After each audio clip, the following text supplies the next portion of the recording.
Je me souviens de cette nuit comme si elle avait gravé chaque détail dans ma chair. Sous la pluie battante de Paris. Je courais vers le métro. Mon cœur battant la chamade. Quand une voix autoritaire m'a arrêté net, « Monsieur.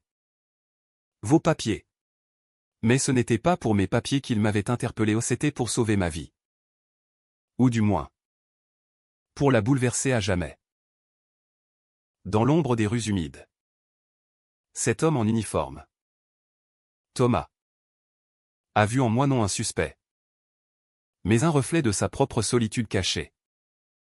Déclenchant une passion interdite qui nous plongerait dans un tourbillon de secrets et de trahisons. J'étais Isidore.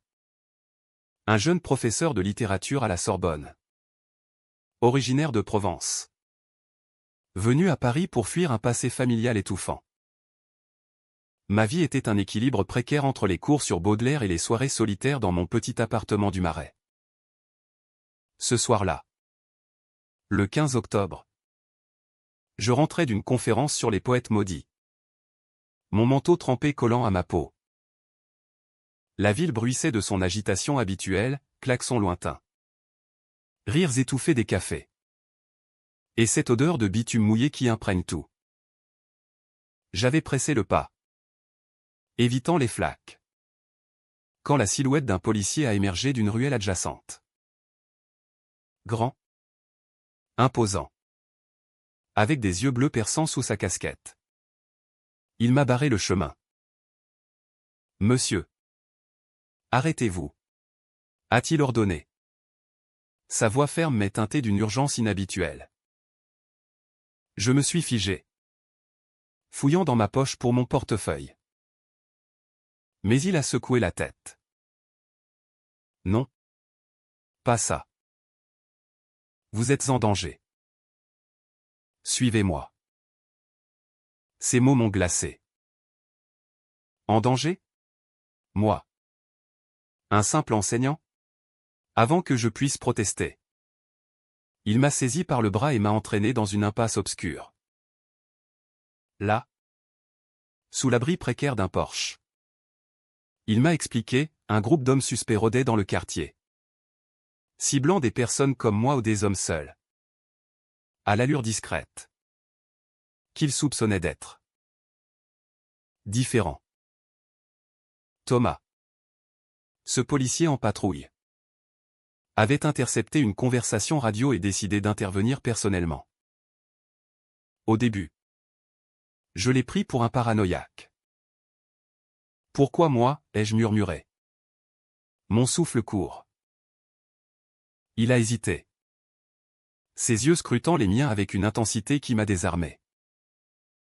Parce que je sais reconnaître la peur quand je la vois. Et parce que je suis comme vous. Ces mots, prononcés dans un chuchotement, ont ouvert une brèche en moi. Comme moi, gay, caché dans les ombres d'une société française encore imprégnée de préjugés. Malgré les lois progressistes, Paris, la ville des Lumières, pouvait être impitoyable pour ceux qui aimaient en secret. Thomas, avec son uniforme impeccable et son badge luisant, incarnait l'autorité. Mais son regard trahissait une vulnérabilité profonde. Nous avons passé la nuit à parler. Assis sur un banc froid du jardin des Tuileries une fois la pluie calmée. Il m'a raconté son histoire, élevé dans une famille conservatrice de Bretagne. Il avait rejoint la police pour prouver sa virilité. Mais son cœur battait pour des hommes.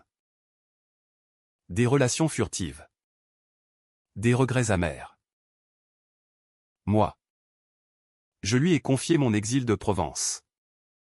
Où mon père, un vigneron traditionnaliste, m'avait renié après avoir découvert une lettre d'amour adressée à un camarade d'université. Nos paroles se sont entremêlées comme les branches des arbres au-dessus de nous, créant un lien instantané. Électrique. Quand l'aube a pointé, il m'a raccompagné chez moi. Sa main effleurant la mienne dans un geste timide qui a fait chavirer mon monde. Les jours suivants ont été un tourbillon. Thomas m'appelait en cachette. Entre deux patrouilles. Nous nous retrouvions dans des cafés discrets du quartier latin, où les étudiants débattaient de philosophie pendant que nous échangions des regards chargés de promesses. Il était tout ce que je n'avais pas osé rêver, fort, sensible, avec un humour caustique qui masquait ses blessures. La vie est une patrouille interminable. Isidore, disait-il en riant. Mais ses yeux trahissaient la fatigue d'une double vie. Moi. Je tombais amoureux.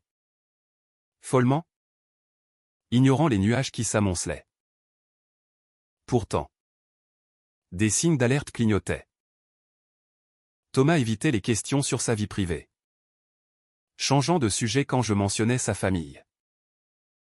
Une fois, lors d'un dîner improvisé chez moi où une bouteille de vin rouge et des fromages du marché, il a reçu un appel et s'est éclipsé, prétextant une urgence au commissariat.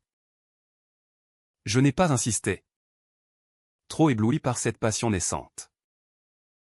Paris semblait plus vivante avec lui, les promenades le long de la Seine, les baisers volés sous les ponts, où l'eau murmurait nos secrets. Mais la réalité française, avec ses strates sociales et ses hypocrisies, nous rattrapait. Un soir, alors que nous marchions main dans la main dans une rue déserte, un groupe d'hommes nous a interpellés avec des insultes homophobes. Thomas, en civil, a serré les poings. Mais il m'a retenu. Ne réagis pas, Isidore. Pas ici. Sa peur était palpable. Et pour la première fois, j'ai vu la faille, son métier l'obligeait à la discrétion absolue. Être policier et gay en France n'était pas un tabou officiel. Mais dans les rangs, les ragots pouvaient détruire une carrière. Malgré cela, notre amour grandissait. Nous passions des week-ends à Versailles, loin des regards, où les jardins royaux abritaient nos confessions. Thomas m'avoua son rêve d'une vie libre, loin des uniformes. Avec toi, je me sens vivant, murmura-t-il un après-midi, sa tête sur mon épaule. Je crus que c'était le début d'une éternité. Mais les secrets ont une façon de s'infiltrer, comme l'humidité dans les murs anciens de Paris. Les semaines devinrent des mois. Et notre relation s'approfondit dans l'ombre des façades haussmanniennes. Thomas et moi naviguions entre euphorie et prudence, comme deux navigateurs sur une mer agitée. Paris, avec ses cafés animés et ses musées intemporels, devenait le théâtre de notre amour clandestin. Pourtant, des fissures commençaient à apparaître. Subtiles au début, comme des craquelures sur une toile de maître. Un jour, alors que je préparais un cours sur Rimbaud, ce poète rebelle qui avait fui les conventions, Thomas m'appela en urgence. Isidore, il faut qu'on parle. Pas au téléphone. Viens au Louvre ce soir. Sa voix était tendue, comme un arc prêt à se rompre. Je le retrouvai près de la Victoire de Samothrace. Cette statue ailée symbolisant le triomphe, mais aussi la perte. Il était pâle, ses yeux évitant les miens. J'ai une famille. Isidore. Une femme. Et un enfant. Les mots tombèrent comme une guillotine. Je restai muet. Le monde autour de moi se brouillant. Une femme? Un enfant? Comment avait-il pu me cacher cela? Il expliqua. La voix brisée, marié jeune pour plaire à ses parents. Un mariage de façade qui masquait sa véritable identité. Leur fils, âgé de 5 ans, était la lumière de sa vie, mais aussi sa chaîne. Je t'aime, Isidore, mais je ne peux pas tout abandonner. Pas encore. La trahison me transperça. Non pas physique, mais émotionnelle. Profonde comme une plaie ouverte. J'avais cru en nous. En cette connexion rare. Et voilà qu'il révélait un mensonge fondamental. Furieux. Je m'éloignais. Errant dans les salles du musée où les portraits des rois me jugeaient du regard. Comment avais-je pu être si naïf? En France? Où le mariage pour tous était loi depuis des années. Des hommes comme Thomas vivaient encore dans l'hypocrisie. Piégés par les attentes sociétales. Je rentrais chez moi. Le cœur en miettes. Et passais la nuit à relire des lettres imaginaires. Des promesses non tenues. Pourtant, l'amour n'est pas si facilement éteint. Thomas me bombarda de messages. Suppliant une seconde chance. Laisse-moi t'expliquer tout. Contre mon meilleur jugement. Je cédai. Nous nous retrouvâmes dans un bistrot du Montparnasse. Où les artistes d'antan avaient noyé leur chagrin dans l'absinthe. Il me raconta son mariage, une union arrangée par sa famille bretonne. Catholique fervente. Sa femme, Élise, savait pour ses inclinations. Mais il maintenait les apparences pour leur fils, Lucas. C'est pour lui que je reste. Isidore. Il est innocent dans tout ça. Ces mots me touchèrent, éveillant une compassion inattendue. J'imaginais cet enfant, aux cheveux noirs comme son père, jouant dans un jardin provincial. Était-ce de la trahison? Ou simplement la complexité de la vie? En France? Où la laïcité côtoie les traditions. De telles histoires étaient légion. Je pardonnai. Partiellement. Et notre relation reprit. Plus intense. Marquée par cette révélation. Nous devînmes plus prudents. Nos rencontres plus passionnées.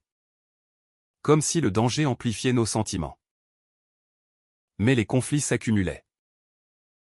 Au travail, Thomas faisait face à des rumeurs, un collègue l'avait vu avec moi. Et les murmures homophobes circulaient dans le commissariat. Il me surveille. Avoua-t-il un soir. Chez moi. Alors que la pluie tambourinait aux fenêtres. Je sentais sa peur. Miroir de la mienne. Moi-même. À la Sorbonne. Je craignais que mes étudiants perçoivent ma distraction. Mon cœur ailleurs. Une dispute éclata lors d'un week-end à Deauville. Sur la côte normande. Nous avions loué une chambre d'hôtel face à la mer. Un rare moment d'intimité. Mais Thomas reçut un appel d'Élise, Lucas était malade. Il dut partir précipitamment. Me laissant seul avec les vagues hurlantes. Tu choisis toujours eux, criai-je. Les larmes aux yeux. Il se tourna. Le visage dévasté. Ce n'est pas un choix. C'est une obligation. Comprends-moi. Isidore. Je compris. Mais cela n'apaisait pas la douleur. De retour à Paris. Je commençais à douter. Était-ce de l'amour? Ou une illusion? Je me confiai à un ami. Un écrivain gay qui avait vécu des drames similaires. La France est progressiste en surface. Mais les cœurs humains sont compliqués. Dit-il en sirotant un café. Ses paroles résonnaient. Mais ne guérissaient pas. Puis vint le choc, en fouillant par accident dans le manteau de Thomas laissé chez moi. Je trouvai une lettre. Adressée à un autre homme. Datée d'il y a 1 an. Des mots tendres. Des promesses similaires aux nôtres. Une autre trahison. Mon monde s'effondra. Je l'affrontai le soir même. Dans mon appartement. Qui est-ce? Demandai-je. La voix tremblante. Il blêmit. C'était avant toi. Isidore. Une erreur. Mais les détails émergèrent, un ancien amant. Un policier comme lui. Qui l'avait quitté brutalement. Thomas avait gardé la lettre comme un rappel douloureux. Pourtant, le doute s'installa. Était-il sincère? Ou un menteur compulsif? Notre relation devint un champ de mine. Chaque mot une potentielle explosion. Malgré tout, des moments de pureté persistaient. Une promenade nocturne sur les Champs-Élysées. Où les lumières scintillaient comme des étoiles tombées. Thomas me serra contre lui. Murmurant, je quitterai tout pour toi. Un jour. Je voulus y croire. Mais les ombres grandissaient. Les mois suivants furent un maelstrom d'émotions. Où l'amour et la méfiance dansaient une valse mortelle. Paris. Avec ses saisons changeantes. Reflétait notre tumulte, l'automne pluvieux cédant à un hiver glacial. Thomas et moi oscillions entre réconciliation passionnée et silence pesant. Chaque jour apportant une nouvelle couche de complexité. Le point de non-retour arriva lors d'une soirée au théâtre du Châtelet. Nous avions des billets pour une pièce sur l'amour interdit ou l'ironie du sort. Mais Thomas arriva en retard. Le visage marqué par l'épuisement. Problème au travail. Marmonna-t-il. Plus tard. Dans un restaurant voisin. Il avoua, son supérieur avait découvert notre relation. Un collègue jaloux avait rapporté des rumeurs. Et maintenant? Une enquête interne menaçait sa carrière. Si je perds mon job, que deviendra Lucas? Pleura-t-il. Les yeux rougis. Je sentis une rage monter, non contre lui, mais contre ce système qui forçait les hommes à se cacher.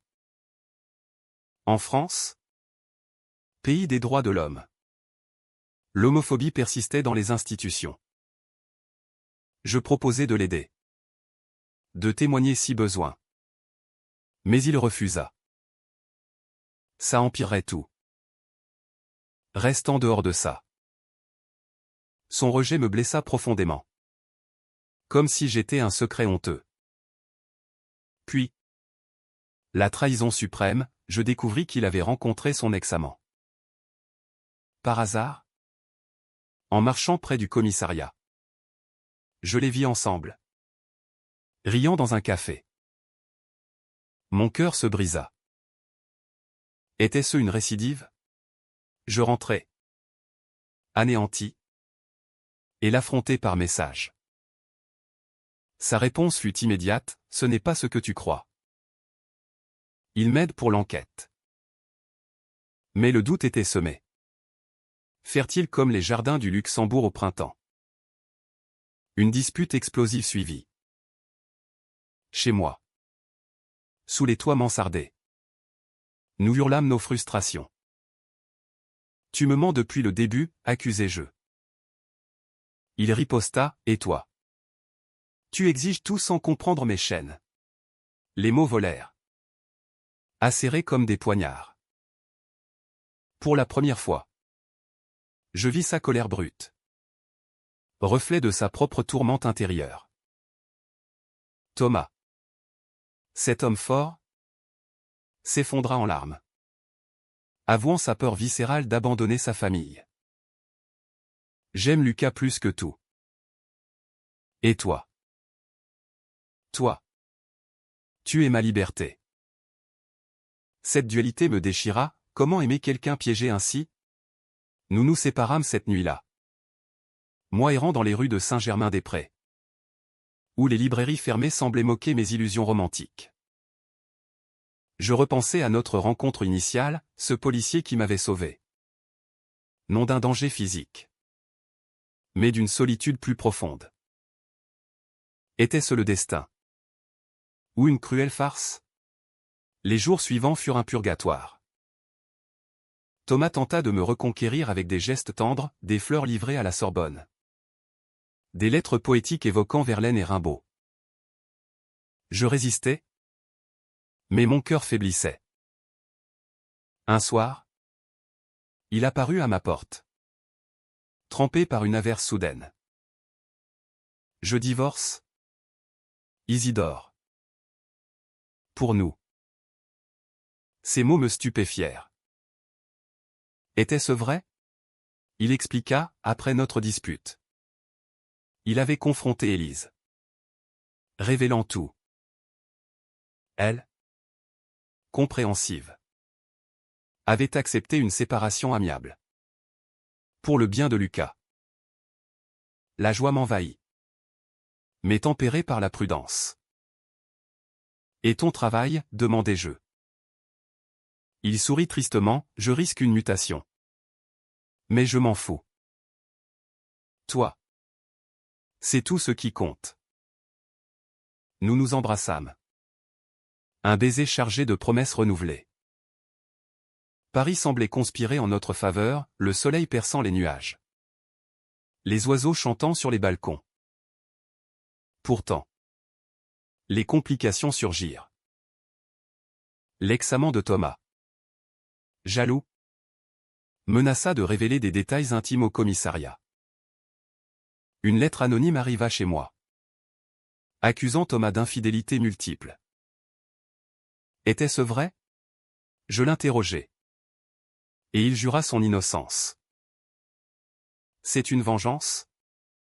Isidore. Crois-moi. Je choisis de croire. Mais l'angoisse persistait.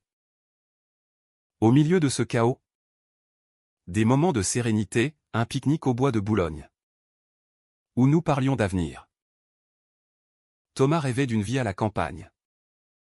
Moi d'écrire un roman sur notre histoire. Notre amour.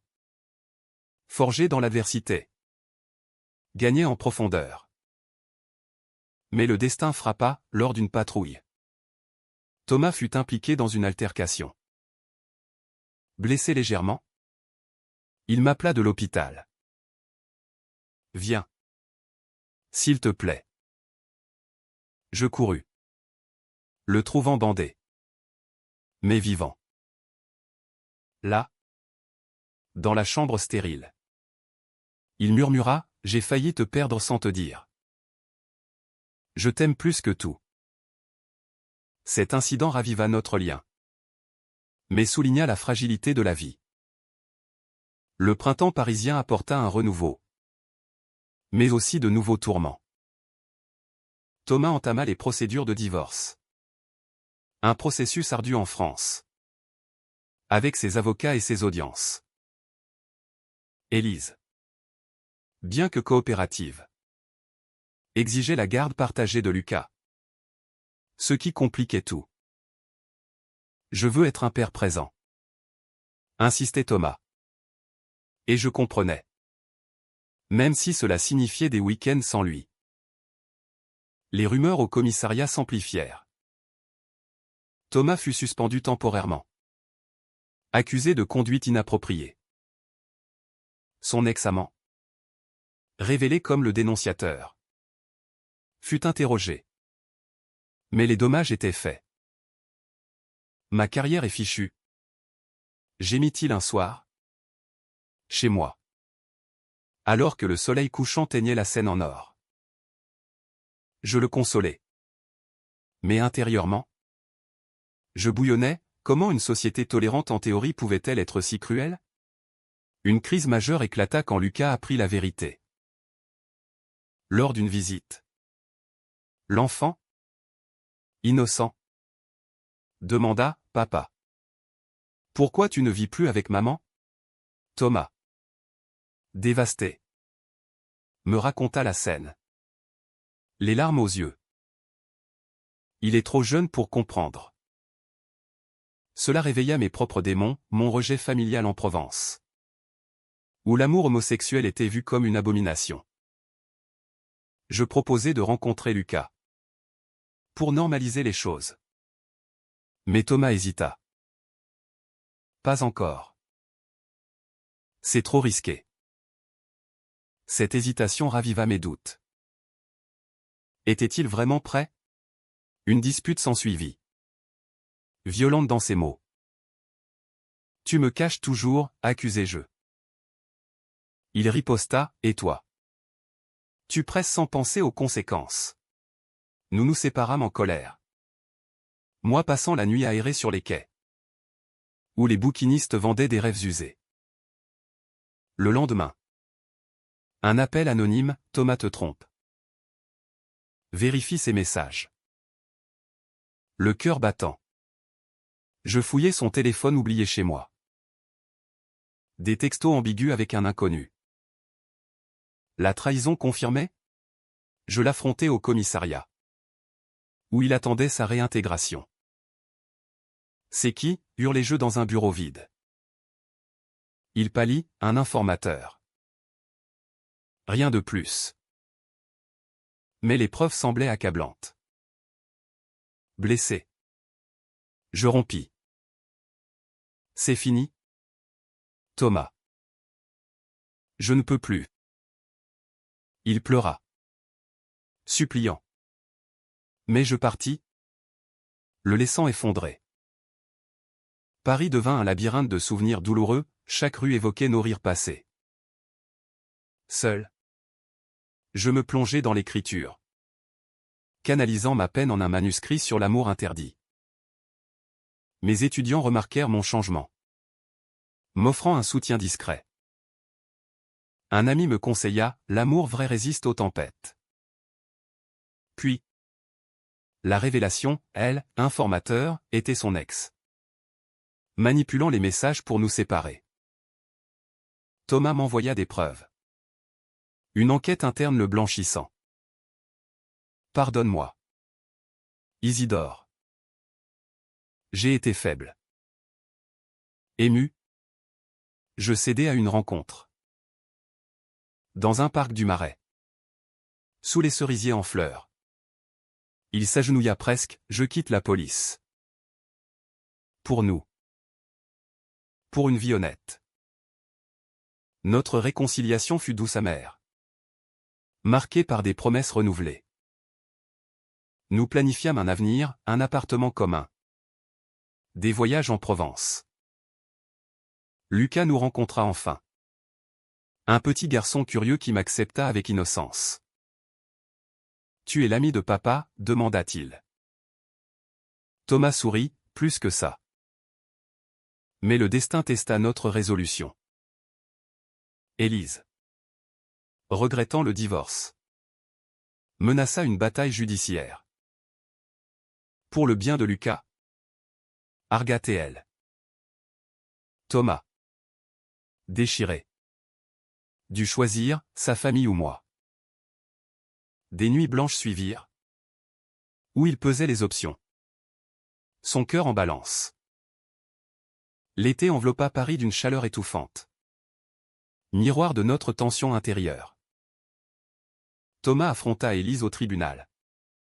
Un lieu froid où les avocats disséquaient les vies comme des spécimens. Je veux être libre, plaida-t-il. Mais les juges, imprégnés de valeurs familiales françaises, penchaient pour la stabilité. Lucas devint l'enjeu. Un pion innocent dans ce drame. Moi. Je soutenais Thomas en silence, assistant aux audiences depuis le fond de la salle. Voir son visage marqué par l'angoisse me brisait. Et si je perds tout, murmurait-il après chaque séance.